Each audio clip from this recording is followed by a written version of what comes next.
보통 제가 이렇게 계속 심리 문제와 신체 문제에 대해서 연관성을 계속 말씀을 드리지만 사실 확 와닿지 않는 분들이 굉장히 많으실 거예요. 그래서 심리 변화와 이런 신체 변화에 대한 직접적인 연관성을 다시 한번 조금 세세하게 한번 말씀을 드려보고자 할게요. 그래서 여러분들이 가장 익숙하게 연관성을 갖는 것을 생각하실 수가 있는 게 뭐냐면은 플라세보 효과라는 것이 있어요. 이거는 이제 우리가 많이 방송을 비롯해서 모든 많은 미디어에서도 나오고 인터넷에서도 치면 나오고 심리학에서도 많이 다뤄지고 있고 하기 때문에 조금 익숙하죠. 그래서 여러분들이 플라세보 효과가 있다라는 정도는 알고 계세요. 이 플라세보 효과라는 것은 가짜의 악을 통해서 내가 어떤 치료에 대한 믿음을 만들게 되면 그 믿음을 갖는 것만으로도 그리고 그에 대한 긍정심리만으로도 어떠한 생리적 변화가 일어나는 현상을 이야기합니다. 그래서 반면에 그거랑 정반대 현상도 있죠. 우리가 신체화 현상이라는 게 있어요. 즉 이런 신경성 장애라는 것인데 내가 신체에 뭔가 병리적인 문제가 아님에도 불구하고 심리 문제에 의해서 어떤 신체의 기능이 문제를 일으키는 것을 이야기해요. 이것도 실제적으로 우리가 어디가 막 아파서 병원에 갔는데 의학적으로는 검증이 안 되지만 분명히 그런 기능적인 신체의 어려움과 그리고 고통을 본인 스스로가 느끼죠. 그렇기 때문에 이런 신체화 현상 그리고 신경성 장애라는 게 있다라는 게 지금 많이 알려져 있는 상황이에요. 이러한 현상이 일어날 수 있는 이유는 당연히 그렇게 있을 수밖에 없다라는 거죠. 생명이라는 것은 내가 몸이 정상적으로 작용을 할 때 유지가 되는 게 바로 생명인데 그러한 방향성을 설정하고 그 생명 유지에 대한 에너지를 운영하는 것이 바로 마음의 작용이기 때문에 그래요. 그리고 이 마음과 몸이 연동작용하는 것이 바로 심리죠. 그래서 심리작용에 의해서 체형이 변화하고 생리적인 변화가 일어나는 것은 너무나 당연한 일이다라고 말씀을 드리는 것입니다. 그래서 즉 존재를 보존하는 데 쓰이는 이 에너지를 운용하는 것이 심리다라는 이런 결과가 나타나게 되는 거예요. 이 부분에 대해서 조금 어렵기 때문에 사례를 들어서 한번 설명을 드려보고자 하면 미국 유명 모 대학에서 사실은 이게 뭐 하버드냐 스탠퍼드냐 말이 많아요. 그래서 정확하게는 설명드리기 좀 힘들지만 어쨌든 미국 모 유명 대학에서 연구한 결과가 있었어요. 그런데 어떤 연구 결과였냐면은 보통 그들이 부르는 하우스키퍼라는 가정주부의 개념이라고 파출부 가정주부라는 개념으로 보시면 돼요.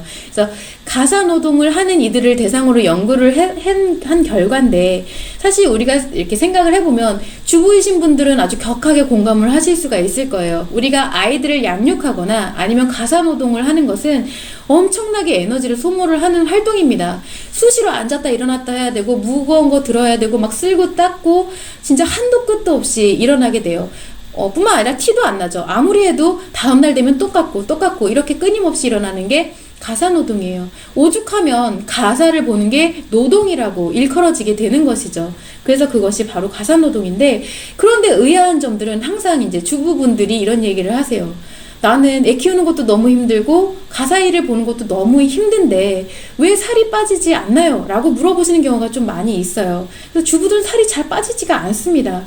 근데 이 연구했던 그 연구의 진행이 뭐였냐면은 이러한 분들에게 아주 항목별로 세분화를 해서 뭐 먼지를 터는 것 그리고 뭐 침대 시트를 가는 것 이런 항목 걸레질을 하는 것 이런 것들이 어느 정도의 에너지를 소모시키고 그리고 이것이 얼마나 확실한 운동이 되는지를 알려주는 연구였어요. 그래서 이런 것을 그냥 알려주기만 하고 4주 후에 이들의 신체 변화를 측정을 한 결과인데 진짜 놀랍게도 4주 후에 측정을 하고 나니까 체중 그리고 혈압 또 체지방 수치, 이런 체질량 변화 이런 것들이 전부 다 감소를 했다라는 연구 결과가 나타난 거예요. 그러니까 한마디로 쉽게 얘기해서 똑같은 일을 같이 했는데 자신이 하는 행동이 얼마나 큰 에너지 소모였는지 그리고 얼마나 큰 운동 효과가 있는지를 아는 것만으로도 체중 감소가 일어났다라는 거예요.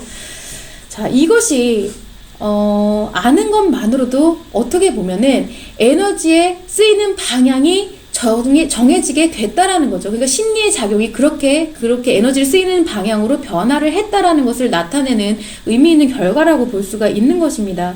그래서 자세하게 이런 심리의 변화가 신체의 변화를 일으키는 이유를 한번 상세하게 설명을 드려보고자 하면, 우리가 보통 실제 어떤 거를 인식을 하는 거죠. 운동을 한다든지 아니면은 식단 조절을 한다든지 했을 때는 그런 행위를 내가 하는 상황을 인식하는 상황인 거예요. 그런데 만약에 내가 그런 행위를 하는 상황이 아니더라고 하더라도 그런 상황에 놓여 있다라고 리얼하게 생각을 하게 하면 내 신체는 실제 그런 상황에 놓여진 것처럼 변화하게 됩니다. 왜냐하면 그거에 대응할 만한 어떤 에너지를 만들어내야 되기 때문에 그래요. 그래서 생각을 정말 리얼하게 할수록 그에 따른 심리를 가질수록 이 생리적인 변화가 일어나게 되는데, 거기에 따라서 가장 큰 게 바로 호르몬 변화입니다.